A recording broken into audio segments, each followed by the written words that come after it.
Mesdames et messieurs, chers compatriotes et panafricanistes, le 26 février 2026, le putschiste en chef et président par défaut du Gabon,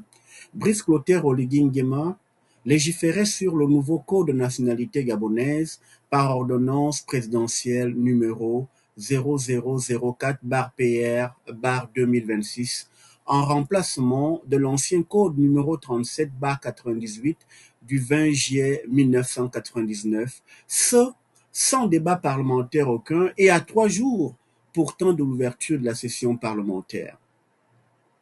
Selon le pouvoir imposteur et kakistocrate en place au Gabon, ce nouveau code de nationalité visait à moderniser un texte jugé ancien et à protéger la souveraineté du pays au sens de mieux contrôler et ou sécuriser l'accès à la nationalité et aux fonctions politiques et administratives.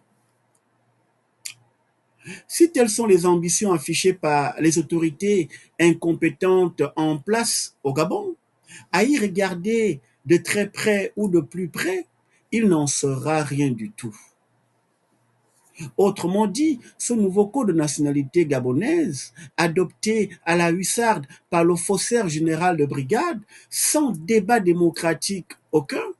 malgré pourtant sa disposition d'une majorité absolue de députés godillots, est un mauvais texte de loi qui va engendrer plus de problèmes au Gabon qu'il ne compte en régler. Et pour cause, il renforce le présidentialisme et donc le pouvoir discrétionnaire du chef de l'État par défaut du Gabon, au travers de l'article 45 et notamment de celui 42 qui dit, je cite, « La naturalisation est accordée par décret du président de la République pris à titre individuel sur demande de l'intéressé et après enquête des services compétents et avis du Conseil d'État. » De la sorte, ce dernier pourrait attribuer la nationalité gabonaise par naturalisation de façon arbitraire et donc népotiste, comme il le fait actuellement déjà avec les deniers publics pillés des caisses de l'État et despotiquement alloués aux inutiles fondations de ses épouses. Ce, alors que cette mission publique aurait pu être remplie par une administration dans une optique d'optimisation des ressources financières nationales déjà limitées ou rares.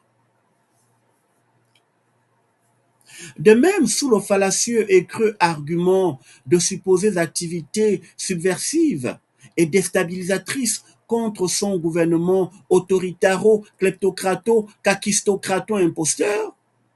il peut déchoir de façon abusive ou tyrannique tout citoyen de sa citoyenneté gabonaise, à l'aune de l'article 64 de la section 2 en son alinéa 4 qui dit, je cite,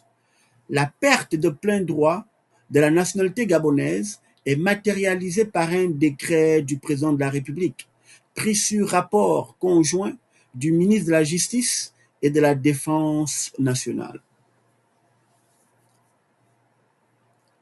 Deux, ce code nouveau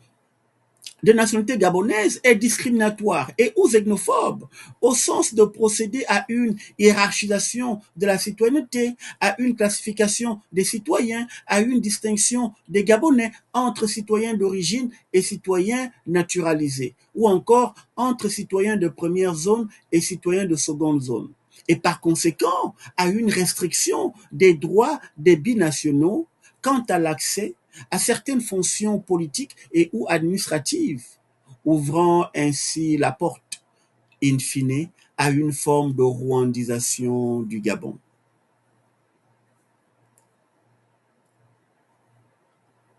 Mesdames et messieurs, chers compatriotes et panafricanistes, ce code nouveau de nationalité gabonaise, loin de protéger la souveraineté du pays ou national, est somme toute un mauvais texte de loi, au sens de renforcer le pouvoir discrétionnaire d'un hyper-président, détenteur de tous les pouvoirs, mais responsable de rien, et surtout, incompétent en tout. au sens de consacrer la rupture du principe d'égalité entre les citoyens, au sens de restreindre les droits des binationaux quant aux fonctions politico-administratives et à leur liberté fondamentale. Face à cette situation qui constitue une menace sérieuse pour la stabilité sociopolitique de notre beau et cher pays, le Front de libération nationale du Gabon, en abrégé le FLING, que je préside, exhorte la société civile gabonaise, non celle corrompue des messieurs Georges Mpaga et Makone Sangui, qui portent la mendicité, le larbinisme et le tribalisme en bandoulière, mais celle responsable, digne et accomplie de Madame Clara Fried-Binka, à saisir la Cour constitutionnelle par un recours en vue de faire invalider ce mauvais texte de loi. De même, le FLING se donne le droit et même le devoir de saisir des juridictions internationales des droits de l'homme quant à ce code de nationalité inique et xénophobe.